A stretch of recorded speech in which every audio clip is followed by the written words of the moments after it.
Hello guys, welcome to another video in my channel. अभी हम जिस मैच के बारे में बात करने वाले हैं वो है आज का वाइट टीम लास्ट का मैच, जो कि होने जा रहा है वॉचेस्टर और वाविकशायर के बीच में। तो ये मैच होने जा रहा है काउंटी ग्राउंड न्यू रोड वॉचेस्टर में, जो कि वॉचेस्टर का घर है। कल वारविकशायर की टीम हारी थी लेस्टेरशायर की टीम से, और जैसे मैंने बताया भी हुआ था कि बहुत ही इनकन्सिस्टेंट टीम होती है वो, और वही चीज़ आपको कल देखने मिल गया। काफ़ी कम स्कोर था, मतलब उनके स्टैंडर्ड के हिसाब से, उनके बैटिंग ऑर्डर के हिसाब से, लेकिन उनको भी वो चेज़ नहीं कर पाए। और एक निहायती ऐसी बॉलिंग लाइनअप जो एक दिन पहले ही 200 के ऊपर कंसीड करके आई थी, एक ही विकेट गिरा पाई थी, उस टीम के अगेंस्ट भी वो 144 का टारगेट जो है चेज़ नहीं कर पाए। वो तो अच्छा हुआ लास्ट में जाके, मतलब कार्लोस ब्रैथवेट ने कुछ हिटिंग करे थे, तब जाके हार का मार्जिन तो कम हुआ, लेकिन नहीं तो और भी बुरी तरीके से हार सकती थी वारविकशायर की टीम। वॉचेस्टरशायर लेकिन अगर दूसरी तरफ से बात करी जाए तो वो डरहम के साथ हार के आ रहे हैं। कंसिस्टेंसी की कमी नज़र आ रही है, बैटिंग में भी बॉलिंग में भी। बॉलिंग तो कभी उनका स्ट्रेंथ रहा ही नहीं था और अभी भी वो नहीं है।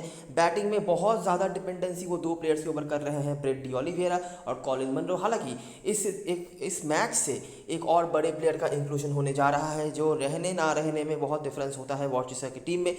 वन मैन आर्मी की तरह काम करते हैं जब भी वो खेलते हैं। वो प्लेयर कौन है और उनके आने से क्या इम्पैक्ट पड़ता है वो अभी देखना पड़ेगा। हालांकि सबसे बड़ा इशू जो इस मैच में हो सकता है वो है बारिश के काफ़ी ज़्यादा चांसेस हैं।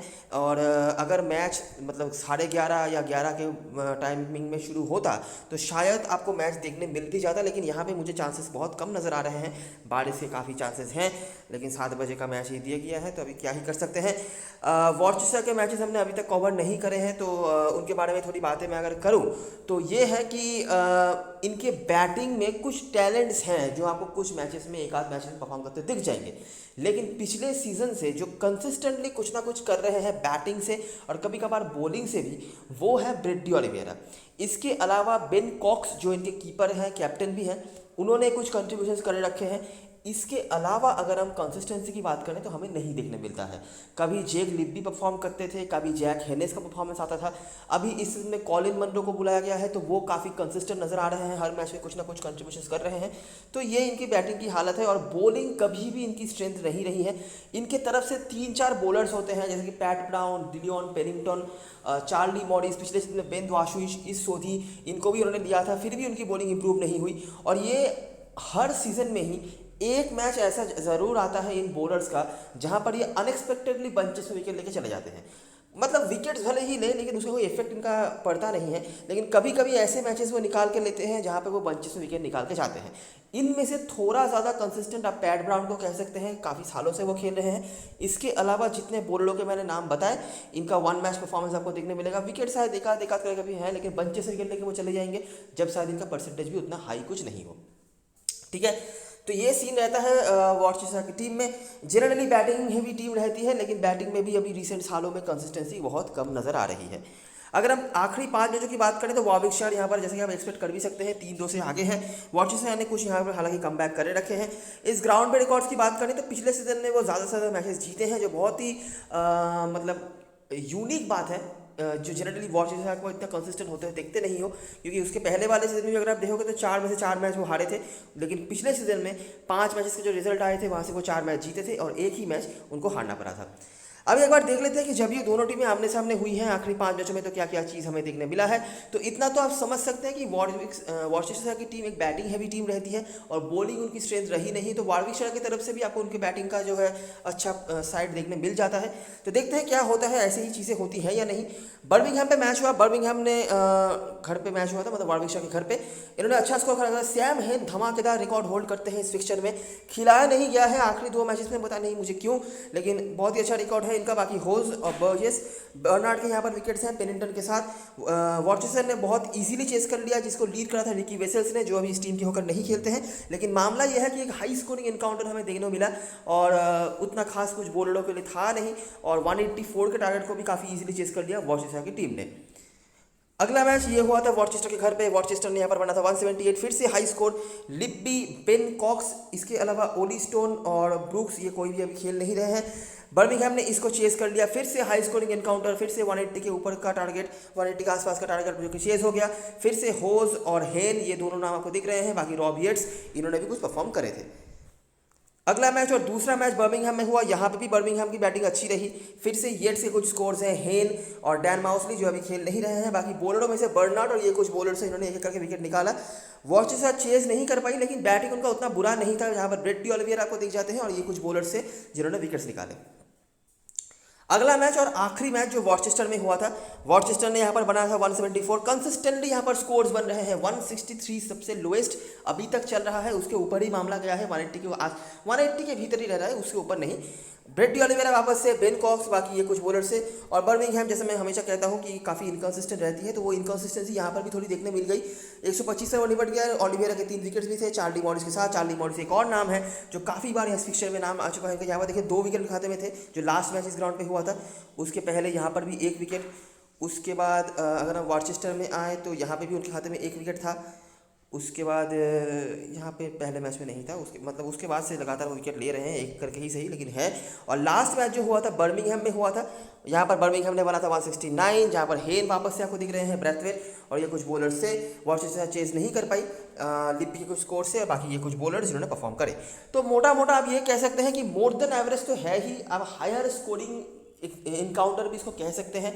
उस तरह से बैटिंग कोलैप्स अगर हम बताएंगे तो ये एक मैच आप बैटिंग कोलैप्स कह सकते हो जो बर्मिंघम का हुआ था, जिसको लीड करा था ब्रेट डी ऑलिवेरा। काफ़ी अच्छा रिकॉर्ड ये भी होल्ड कर रहे हैं, अगर आपने नोटिस करी होगी नोटिस करो। यहाँ पर 1 विकेट था, बैटिंग से खास कुछ रन नहीं।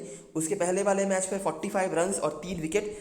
उसके पहले मैच पर 61 रन और 1 विकेट, ठीक है। और यहाँ से हेन, ये दोनों के अच्छे परफॉर्मेंसेस रहे हैं। और आगे तो चलो उनका रोल अलग होता था तो बात अलग है, लेकिन रिसेंट कुछ मैचेस में अच्छा करा है ब्रेट डी ऑलिवेरा ने भी। अच्छा, तो ये रहा है। और ओवरऑल अगर हम बात करें तो थोड़ा ज़्यादा ही स्कोर यहाँ पर बनता है। बैटिंग कोलैप्स अगर आप कहेंगे एक बार हुआ था, इसके अलावा 160 से 180 के बीच में मामला रहता है। विकेट्स गिरे हैं लेकिन उतना कुछ हाई विकेट गिरने वाली बात यहाँ पे नहीं है। एक बार 10 विकेट गिरा। और उसके बाद अगर हम लास्ट मैचेस को कंसिडर करें, देखो 5 विकेट 6 विकेट, उसके बाद ये 10 विकेट हुआ, उसके बाद 6 विकेट, यहाँ पर भी 8 विकेट, यहाँ पर सेकंड बैटिंग करते हुए 6 विकेट, 4-4, उसके बाद 1-5, तो ऐसा मामला रहा है। तो विकेट्स बहुत ज़्यादा नहीं गिरे हैं। चेजिंग में थोड़ा दिक्कत का सामना करना पड़ा है टीमों को एक आध बार। बाकी मोटा मोटा ये हाई स्कोरिंग फिक्चर है, ऐसा आप कंसिडर कर सकते हो। 2 नाम कंसिस्टेंटली हैं। एक तरफ से सैम हेन काफ़ी अच्छा रिकॉर्ड होल्ड करते हैं, खिलेंगे या नहीं पता नहीं, स्क्वाड में तो रहे थे। और ब्रेट डी ऑलिवेरा यहाँ से। तो यही कुछ चीज़ें हैं, बाकी समराइज यहाँ पर कर नहीं रहे हैं। अभी हम आए थे ग्राउंड के बारे में बातें करने के लिए। इस ग्राउंड पे अभी तक हमने कोई मैच कवर नहीं करा है इस सीज़न में, क्योंकि इस सीज़न में कोई मैच अभी तक हुआ नहीं है। और लास्ट सीज़न में आपने देखा काफ़ी डोमिनेटिंग रही थी वॉचेस्टर शहर। तो देखते हैं कि इस ग्राउंड पे क्या क्या चीज़ें होते हैं और इतना डोमिनेटिंग वो क्यों रहे हैं। अगर इस ग्राउंड में रिकॉर्ड की बात करें तो लिब्बी का नाम आपको यहाँ पर दिख जाता है, जो काफ़ी अच्छा कर रहे हैं। 40% मैचेस में 50+ स्कोर है उनका। और रॉस वाइटली जो पहले खेलते थे इस ग्राउंड पर, हालांकि अभी वो हैम्पशायर की टीम में है, उनके भी कुछ रिकॉर्ड्स यहाँ पे रहे हैं। बॉलिंग पे पैट ब्राउन इंजरी के चलते ज़्यादा मैच खेल नहीं पाते हैं ये कभी भी, लेकिन पुराने प्लेयर्स में से ये हैं। और डेलियन पिनिंगटन नाम इनका, इनके कुछ परफॉर्मेंसेस हैं। तो देख लेते हैं ग्राउंड पे कैसे कैसे मैचेस चलते हैं। हम स्टार्ट कर रहे हैं इस मैच से। वॉर्चेस्टर शायर और नॉटिंघमशायर के बीच मैच हुआ। वॉर्चेस्टर ने बनाया 152। वही 2 नाम जो आपने ऊपर देखे, लिब्बी और वाइटली। पेसर्स का अपर हैंड, और दूसरे इनिंग्स पर मोइन अली जो अभी आज के मैच में वापस आने वाले हैं। हालांकि पिछले सीजन में तो उन्होंने खास कुछ करा नहीं था, लेकिन अगर आप 1-2 सीजन पहले जाएंगे तो धमाका मचा कर रखा हुआ था मोइन अली ने, बैटिंग से भी बॉलिंग से भी। और ऑफकोर्स IPL खेल के आ रहे हैं, अच्छे फॉर्म से गुजरे हैं, तो इनके बारे में मुझे ज़्यादा कुछ बताने की ज़रूरत नहीं है। बहुत ही मतलब अलग ही रोल प्ले करते हैं ये इस टीम के होकर, कैप्टनसी भी करते हैं। और इनका रहना ना रहना बहुत ज़्यादा डिफरेंस ला के देता है इस टीम में। 1 मैन आर्मी की तरह काम करते हैं। ओपनिंग भी आ जाते थे कभी कभार, 1 डाउन 2 डाउन बैटिंग कर लेते हैं, 4 ओवर की बॉलिंग भी मिल जाती है। और of course international calibre, individual calibre build करते हैं, तो अलग ही लेवल के प्लेयर चलते हैं यहाँ पे। तो देखना पड़ेगा आज आते ही वो क्या करते हैं, या फिर थोड़ा टाइम लेके उनका परफॉर्मेंस आता है। तो यहाँ पे एक वीडियो कॉल स्कोर बना था जो 152, लेकिन उसको चेज नहीं कर पाई थी chasing team. Charlie Morris, Moeen Ali bowling से और रॉस वाइटली लिब्बी बैटिंग से, जो हमें देखने मिले हैं। उसके बाद लैंकाशायर के बीच में मैच हुआ। लैंकाशायर 132 पर रोक दिया उन्होंने। फिर से चार्ली मॉरिस आपको दिख जाते हैं। डी ऑलिवेरा की बैटिंग भी आई थी। लेग स्पिनर्स जो यहाँ पर पार्किंसन होते हैं, उन्होंने यहाँ पर 2 विकेट निकाला हुआ था। अगला मैच यॉर्कशायर और वॉर्चेस्टर के बीच में मैच हुआ। यॉर्कशायर ने 216 रन बनाया। द्वाशुइज मैंने बताया था पिछले सीजन में खेल रहे थे, ऑफकोर्स कोई इफेक्ट ना था नहीं इस विकेटों का, 216 रन कंसीड कर लिया था। चार्ली मॉरिस यहाँ पर भी हैं। वॉर्चेस्टर चेस नहीं कर पाई, जहाँ पर रॉस वाइटली, मोइन अली की वजह से इनकी परफॉर्मेंस थे। और स्पिनर्स यहाँ पर कुछ ना कुछ रोल प्ले कर रहे हैं दूसरे इनिंग्स पर। अगला मैच डरहम बना वॉर्चेस्टर का हुआ। डरहम ने 178 बनाया, डिसेंट स्कोर था। चार्ली मॉरिस वापस से नाम आ रहा है, वॉर्चेस्टर ने उसको भी चेस कर लिया। लीड करा किसने? ब्रेट डिओलिवेरा। लिब्बी बहुत कंसिस्टेंट नहीं रहे हैं, लेकिन जब भी उनका स्कोर आया है डिसेंट वाला, वो 50 प्लस ही गया है और काफ़ी लंबे स्कोर्स कर देते हैं जब इस ग्राउंड पर वो खेलते हैं। तो 78 नॉट उनका था। और आखिरी दो मैचेस की अगर हम बात करें तो लेस्टर ने बना था 156, वो भी चेज हो गया। डिओलिवेरा वापस से। Charlie Morris consistently. पेनिंगटन के यहाँ पर नाम आए हैं पेसर्स के साथ, मिनट्स की एक आध विकेट। और लास्ट मैच जो हुआ था 174 बनाया था, जो आपने आखिरी हेड टू हेड देखा। फिर से डिओलिवेरा, बेन कॉक्स, पेसर्स का upper hand. Charlie Morris consistently wicket लिए जा रहे हैं और डिओलिवेरा के यहाँ पर विकेट्स भी थे और बर्मिंघम यहाँ पर चेज नहीं कर रहे। डिओलिवेरा स्पिनर है, तो दूसरे इनिंग्स में लेग स्पिनर वगैरह अगर आपके पास हो तो आप उनको देख सकते हैं और दूसरे इनिंग्स से थोड़ा बहुत स्पिनर्स का काम आ भी रहा है। बाकी खास कुछ स्पिनर्स के लिए नहीं है। रन यहाँ पे बन सकते हैं 180, वही हेड टू हेड की तरह ही 180 185 के बीच में मामला रह रहा है। कभी कभार चेज हो भी रहा है और उसके ऊपर मामला अभी तक गया नहीं है और डिफेंड भी हो जाते हैं अगर आपके पास बॉलिंग ठीक ठाक सी हो। जैसे कि यहाँ पे डरहम के आगे से चेज कर लिया था, आपने देखा था 179 के टारगेट को 3 बॉल रहते, 156 चेज हो गया था, 174 चेज नहीं हुआ। उसके पहले अगर हम जाएंगे 216 तो ऑफकोर्स चेज होना था नहीं ये। 132 भी चेज हो गया इजीली और 152 को चेज नहीं कर पाई टीम। तो बहुत रन्स नहीं बन रहे हैं, स्पेशली चेजिंग में थोड़ा दिक्कत तो बन ही रहा है। अभी तक हमने देखा है आखिरी सीजन के मैचेस की अगर हम बात करें तो 174 हाईएस्ट स्कोर जो बना है, मतलब 174 भी डिफेंड हुआ है। 130 141 इस रेंज में जो स्कोर्स बन रहे हैं वो इजीली चेज हो रहे हैं, बाकी उसके अलावा चेज नहीं हो रहे हैं। और ऐसी कोई बात नहीं है कि चेज नहीं हो रहे हैं मतलब पूरा ही कोलैप्स कर रही है टीम। यही एक मैच था जहाँ पे आपने देखा कि टीम ऑल आउट हो रही है, बाकी ऑल आउट नहीं हो रहे हैं लेकिन चेज भी उनसे नहीं हो रहा है, जो मोटा मोटा बात है। कुछ नाम यहाँ पर आप देख सकते हैं, वही ब्रेट डिओलिवेरा ऊपर भी जो आपको दिखा था यहाँ पर भी है, लिब्बी का नाम आया है और चार्ली मॉरिस कंसिस्टेंटली यहाँ पर कुछ ना कुछ विकेट्स इनके हैं। और दूसरे इनिंग्स में हमने थोड़ा बहुत यहाँ पर स्पिनर्स को रोल पे आते हुए दिखाया, तो डोमिनेशन शायद नहीं लेकिन रोल पे आते हैं, बस यही। ठीक है, तो ये सारी चीज़ें रही ग्राउंड से हेड टू हेड की चीज़ें जितनी थी हमने आपको बता दी हैं। आई होप आपने सब कुछ सही से देख लिया होगा। अभी हम आ जाते हैं प्लेइंग यूनिट की तरफ और देखते हैं यहाँ पर क्या क्या मेजर चेंजेस हो सकते हैं जो आपको फोकस पे रखना है। तो यहाँ पर डिओलिवेरा ओपनिंग कर रहे हैं 8 पोलोक के साथ। 8 पोलोक अपने पुराने टीम के अगेंस्ट में खेलने वाले हैं और अगर आपने नोटिस करी होगी लास्ट जो हेड टू हेड मैच हुआ था, जो कि ये वाला मैच था, ये नहीं, ये वाला मैच था, जो कि लास्ट जो मैच इस ग्राउंड पे हुआ था इस फिक्सचर में 8 पोलोक ने रन बनाया था। ठीक है, तो 8 पोलोक लास्ट जब खेल के गए थे इस ग्राउंड पे, भले ही वो दूसरे टीम के होकर खेलने जाए, जो टीम के अगेंस्ट वो आज खेलने वाले हैं, वहाँ पर उनके रन्स थे। ये बहुत कंसिस्टेंट कभी रहे नहीं हैं, लेकिन इनको ज़्यादा टाइम नहीं लगता है बहुत कुछ मतलब इफेक्ट डालने के लिए। तो ये एक ऑप्शन है अगर आप कंसिडर करना चाहो। बाकी मोइन अली है, मुझे बताने की ज़रूरत नहीं है ये क्या है क्यों है। कॉलिन मनरो बहुत ही अच्छा कर रहे हैं, थोड़ा बहुत कंसिस्टेंसी यही दिखा रहे हैं। जेक लिब्बी आपके लिए काफ़ी बड़े पंट बन सकते हैं इस ग्राउंड पे, काफ़ी इफेक्टिव रहे हैं। बहुत कंसिस्टेंट शायद नहीं हो, लेकिन जब भी इनका रोल आया है इन्होंने ढंग से रन बनाए हैं, इन्होंने काफ़ी लंबा खींच दिया है उस इनिंग्स को।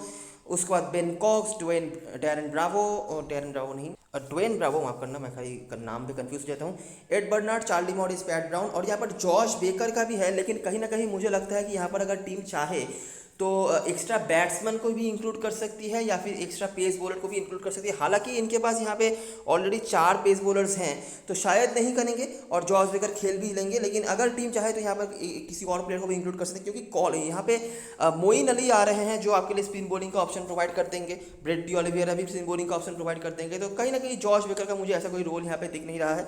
बाकी अगर वो चाहें तो कुछ चेंजेस कर सकते हैं। यहाँ से जो प्लेयर्स हमारे लिए ज़रूर से इंपॉर्टेंट होंगे, ब्रेट डिओलिवेरा, मोइन अली आप छोड़ नहीं सकते, कुछ करें नहीं करें लेकिन आपको लेना जरूर पड़ेगा। कॉलिन मनरो यहाँ से और चार्ली मॉरिस, ये 4 प्लेयर्स को मेरे को लेके चलना है। इसके अलावा जिन जिन प्लेयर्स को मैं ऐड करना चाहूँगा, लिब्बी शायद मैं कंसीडर कर लूँ, इनका कोई ऐसा नहीं है बैटिंग फर्स्ट बैटिंग सेकंड, कभी भी ये रन मार सकते हैं और मतलब ऐसा कुछ देखा नहीं गया है कंसिस्टेंसी के मामले में। लेकिन हाँ, जब ये स्कोर्स करते हैं इस ग्राउंड पे बहुत ही इफेक्टिव वो स्कोर्स रहे हैं। पोलॉक, अगर आप चांस लेना चाहते हो, देखिए पोलॉक का क्या है, अगर आप इनको लेते हो या तो वो 2-3 ओवर के भीतर ही आपको डुबो के चले जाएंगे या फिर आपको उठा के चले जाएंगे, इनका बहुत ज़्यादा टाइम नहीं लगेगा। तो अगर आप देखना चाहो देख सकते हो। देखते हैं टीम बनाने के टाइम पे हम क्या कर पाते हैं इनको लेके। इसके अलावा पैट ब्राउन जो इस ग्राउंड पे इफेक्टिव रहे हैं हिस्टोरिकली, तो ये 2-3 ऑप्शंस हैं जिनको हम ऐड कर सकते हैं इन चारों प्लेयर्स के साथ। ठीक है, बेन कॉक्स का भी एक ऑप्शन यहाँ पे बना रहता है, लेकिन मुझे लगता नहीं कि आप इनको मैनेज कर पाओगे इतने सारे बैट्समैनों को लेने के बाद। ऑलरेडी एलेक्स डेविस अच्छा ही कर रहे हैं, कीपिंग भी अच्छा कर रहे हैं, बैटिंग भी अच्छा कर रहे हैं, तो डेफिनेटली उनका ही ऑप्शन ज़्यादा आपके पास लॉजिकल लगेगा। बेंच पे पेनिंगटन है, हेनेस हैं, जो पहले एक दो मैच के बाद से थोड़े से शांत पड़ गए हैं। तो हो सकता है कि इनको अभी बाहर करे टीम, और जो मोइन अली और ड्वेन ब्रावो के लिए जो स्लॉट्स हैं वो बचाए। बाकी इनको भी खिलाया जा सकता है। जॉश बेकर का जो स्लॉट मैंने बताया वहाँ पे अगर टीम कुछ इनको इंक्लूड करना चाहे। गैरेथ रॉड्रिक, पेनिंगटन तो खेल नहीं थे लास्ट मैच में, देखना पड़ेगा कि इनको इस मैच में वापसी कराया जाता है या नहीं। वार्विक की तरफ से स्टर्लिंग और बेथेल ओपनिंग कर रहे हैं। बेथेल को लास्ट मैच में ढंग से बॉलिंग भी मिली थी। क्या हो रहा है इनका मुझे समझ नहीं आ रहा है। ये प्रैक्टिस मैचेस में तो लगातार रन बना रहे थे, 200-250 के स्ट्राइक रेट रन बना रहे थे, अभी इनसे 10 का आंकड़ा क्रॉस नहीं हो रहा है।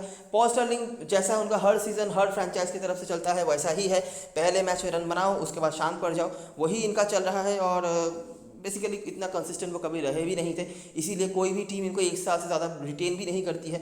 तो वही सीन इनका अभी भी चल रहा है। पहले मैच में क्या ही धमाका मचा दिया, उसके बाद से थान पर गए। उसके बाद रॉब येट्स खेल रहे हैं। अगर सैम हैन सही है तो इनको खेलना चाहिए, बाकी रॉब येट्स खेल रहे हैं। इनके भी कुछ रिकॉर्ड्स रहे हैं हिट टू हिट में। Alex Davies, Adam Hose, Chris Benjamin, Carlos Brathwaite, Brookes, Briggs, Lintott और माइल्स।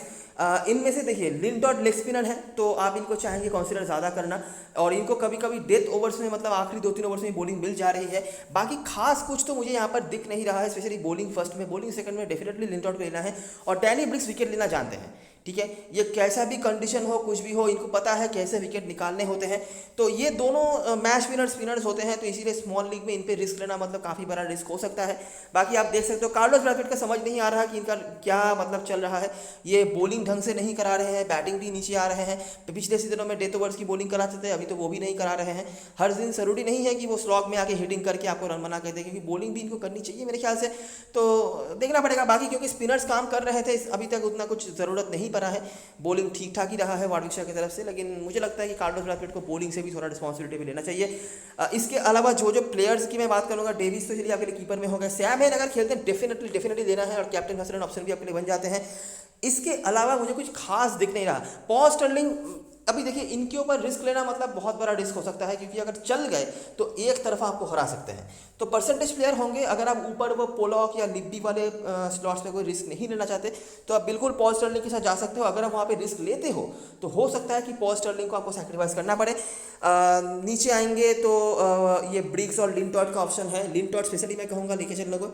ब्रिग्स आप देख सकते हो ये विकेट ज़रूर निकाल के जाते हैं, लेकिन अगर ज़्यादा कुछ मतलब ऐसा कुछ नहीं कर पाते हैं डोमिनेशन वगैरह, तो आप बच भी सकते हो यहाँ पे, क्योंकि यहाँ पर फिंगर स्पिनर्स के लिए मैंने खास कुछ देखा नहीं है। लेग स्पिनर फिर भी एक बार के तक कंसीडर कर सकते हो। क्रेग माइल्स, ब्रूक्स अच्छी बॉलिंग कर रहे हैं, माइल्स अच्छी बॉलिंग करा रहे हैं। विकेट उनको ज़्यादा नहीं मिले होंगे, लेकिन इनको डेथ ओवर में बॉलिंग भी मिल रही है, और ये काफ़ी इकोनॉमिकल रह रहा है, सबसे बड़ी जो बात है। ब्रूक्स थोड़ी सी बैटिंग कर लेते हैं और विकेट भी निकाल रहे हैं रेगुलरली। तो ये दो ऑप्शन हैं, अगर आप चाहो तो देख सकते हो। बेंच पे ईथन ब्रूक्स का भी ऑप्शन होगा, और सिमोन्स ये खेलेंगे नहीं, तो इनके बाद बात करके फायदा नहीं है। यहाँ से मुझे कोई खास शॉर्ट लिस्टेड नहीं दिख रहे हैं, ठीक है। रॉब येट्स अच्छा रिकॉर्ड रख रहे हैं इस फिक्चर में, इनके अच्छे रन्स हैं, तो आप देख सकते हो। प्रॉब्लम इनके लेने की ये हो रहा है कि ये ऑलराउंडर सेक्शन में है, तो इसीलिए ज़्यादा अगर इफेक्टिवनेस नहीं दिखाते हैं तो ले पाना मुश्किल होगा। एलेक्स डेविस कीपर सेक्शन से हो गए, और लिंटॉट, ये तीन को मैं लेकर चलूँगा। इसके अलावा पॉल स्टर्लिंग परसेंटेज प्लेयर होंगे, डैनी ब्रिग्स होंगे, और ये दोनों परसेंटेज प्लेयर होंगे। इनमें से आप देख सकते हो, और अगर चांस लेना है तो माइल्स, ब्रूक्स, ये कुछ ऑप्शन हैं जिनके ऊपर आप देख सकते हो। कैप्टन मैथ्यूसन चॉइस की बात करें तो मुझे लगता है आज के मैच में बहुत ज़्यादा जनता ये Moeen Ali D'Oliveira combination के साथ आने वाली है। कोई captain vice captain Moeen Ali को करेंगे, कोई ओलिवेरा को करके वाइस कैप्टन मोइन अली कर सकते हैं। तो ये चीज़ होगा, इससे ज़्यादा मुझे लगता नहीं कोई ज़्यादा कोई रिस्क लेंगे स्मॉल लीग में। उसके बाद मनरो, बर्नार्ड। रिस्क लेना है तो कॉक्स और ये लिब्बी का जो मैंने बता दिया, और चार्ली मॉरिस बोलेरो में से। वार्विक की तरफ से स्टर्लिंग, डेविस के आसपास लोग जा सकते हैं, और उसके बाद ब्रैथवेट, लिंटॉट, और कोई खास कैप्टन वाइस कैप्टन बनाने वाले अभी तक दिखे नहीं है परफॉर्मर। उसके बाद ब्रिग्स जो हमेशा ही कहीं ना कहीं से विकेट लेना जानते हैं। हेन अगर खेलते हैं तो, और बेंजामिन जो मैं हमेशा ही कहता हूँ इनको ज़्यादा टाइम नहीं लगता है बहुत बड़ा कुछ करने के लिए, हालांकि इनकन्सिस्टेंट है और काफ़ी नीचे बैटिंग आते हैं, तो इसलिए स्मॉल लीग में इनको लेना हमेशा ही मुश्किल होता है। कीपिंग भी नहीं कर रहे हैं। बाकी बहुत ही खतरनाक प्लेयर है, इनको ज़्यादा टाइम नहीं लगता है एक मैच को पूरी तरीके से तबाह करने के लिए। तो मैंने यहाँ पर इस तरह का स्ट्रक्चर बनाया है, और यहाँ पर मैंने वॉर्चेस्टरशायर के सपोर्ट में टीम बनाई है, जैसे कि आप देख सकते हैं, और काफ़ी रिस्क लिए हैं मैंने। लिंटॉट, ब्रिग्स, मैंने बॉलिंग सेक्शन में कोई रिस्क नहीं लिया, बॉलिंग सेक्शन बिल्कुल सेफ ही है। यहाँ पर मुझे अगर लगे तो शायद मैं ब्रिग्स के ऊपर कुछ चांस ले सकूँ। येट्स, इनके रिकॉर्ड्स अच्छे हैं, बहुत खास कुछ शायद नहीं, लेकिन लास्ट मैच में भी जब तक वो खेल रहे थे अच्छे दिखे थे। हेड टू हेड में 25-30 करके रन है, तो इसीलिए मैंने लिया है। बॉलिंग का कोई क्वेश्चन नहीं देंगे, बैटिंग के वजह से ही लिया है। ये बहुत ज़्यादा चांस है कि ये बैकफायर करके जाए। तो अगर आपको ये रिस्क नहीं लेना है तो येट्स, और यहाँ पे मैंने एड पोलॉक के ऊपर चांस लिया है। एड पोलॉक को लेने का रीज़न ये है कि लास्ट जो मैच वो यहाँ पर खेल रहे हैं, रन बनाया है, अपने पुराने टीम के अगेंस्ट में खेल रहे हैं बस, और इनको बहुत ज़्यादा टाइम नहीं लगता है कुछ मतलब अनोखा करके जाने में। तो इसीलिए ये एक चीज़ है, ये दोनों मतलब out of nowhere risk है। लिप भी मैं शायद फिर भी लेके चलूँगा, लिप भी का रिस्क मैं लूँगा, लेकिन एड पोलॉक और रॉब येट्स ये दोनों ऑप्शंस हैं जिनके जगह पे आप क्या कर सकते हो। अगर आपको सेफ रहना है तो यहाँ पे इनको हटा दो, यहाँ पर पोलॉक को हटा दो, आप पॉल स्टर्लिंग को ले लो, सेफ रह जाओगे। बेन कॉक्स अच्छे ऑप्शन है। क्या है कि लोग शायद ज़्यादा ऑलराउंडर या बॉलर के चक्कर में बेन कॉक्स को नहीं ले रहे हैं, लेकिन बेन कॉक्स कंसिस्टेंटली कुछ ना कुछ करे जा रहे हैं और इस ग्राउंड पे भी इनके रिकॉर्ड्स अच्छे हैं। तो बेन कॉक्स आप ले सकते हो। फिर भी हमारे पास 3 बैट्समैन हो गए, Moeen Ali, Oliveira, Pat Brown, Morris के रूप में 4 बॉलर्स हो गए। ये दोनों ऑलराउंडर आपके लिए कि जो है कैप्टन हासिल बन सकते हैं। और अगर आपको बेन कॉक्स भी नहीं लेना है तो यहाँ पर आप बर्नार्ड के साथ भी जा सकते हो, जिनको मोस्ट जनता जो है ले सकती है। अगर 4 ऑलराउंडर वो लेते हैं तो चौथा ऑलराउंडर बर्नार्ड ही होंगे, ओलिवियरा, मोइन अली, कार्लोस ब्रैथवेट के बाद।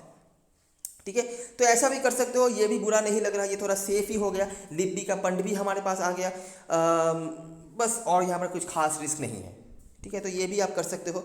बॉलर सेक्शन में ब्रूक्स और ये माइल्स, ये दोनों ऑप्शन है। बॉलिंग फर्स्ट में अगर आप देखना चाहो ब्रिक्स के जगह पे तो देख सकते हो। ये सेफ स्ट्रक्चर मैंने बनाया है तो इसीलिए मैंने फालतू का रिस्क नहीं लिया है। बेथेल बड़ी लीग में ट्राई करते रहना, किसी भी दिन मुझे लगता है इनका बहुत बड़ा कुछ आपको देखने मिल सकता है। अभी कभी मिलेगा पता नहीं। हेनेस खेलेंगे तो देख सकते हैं आप। हेन अगर खेलते हैं डेफिनेटली ट्रायबल ऑप्शन है, काफ़ी अच्छे रिकॉर्ड्स हैं हेड टू हेड में इनके। बस यही कुछ चीज़ें हैं। कैप्टन वाइस कैप्टन चॉइस की बात करें तो बिल्कुल क्रिस्टल क्लियर मुझे लगता है कैप्टन वाइस कैप्टन चॉइस है यहाँ पर डी ओलिवियरा और मोइन अली। ये आप रिवर्स भी कर सकते हो या ऐसा भी रख सकते हो, ये दोनों। इसके अलावा मुझे कुछ खास दिख नहीं रहा है जिनको मैं कैप्टन वाइस कैप्टनसी के लिए भरोसा कर सकूँ। लिब्बी वगैरह बड़ी लीग में ट्राई करना, इनके रन अच्छे आते हैं जब भी इस ग्राउंड पे आते हैं, तो ये बहुत लंबा खींच के जाते हैं। बाकी मुझे कुछ खास दिख नहीं रहा और मुझे लगता नहीं स्मॉल लीग में जनता इसके बाहर भी जाने वाली है। ठीक है, तो ये कुछ चीज़ें रही हैं और ये रही सारी चीज़ें और सारी एनालिसिस। अगर वीडियो पसंद आया हो तो लाइक ज़रूर करना, सब्सक्राइब करना चैनल को, टेलीग्राम चैनल पे ज़रूर ज्वाइन हो जाना क्योंकि लास्ट वन पे सारी अपडेट्स वगैरह वहीं पे आने वाली हैं। तब तक के लिए best luck for this match and goodbye for now.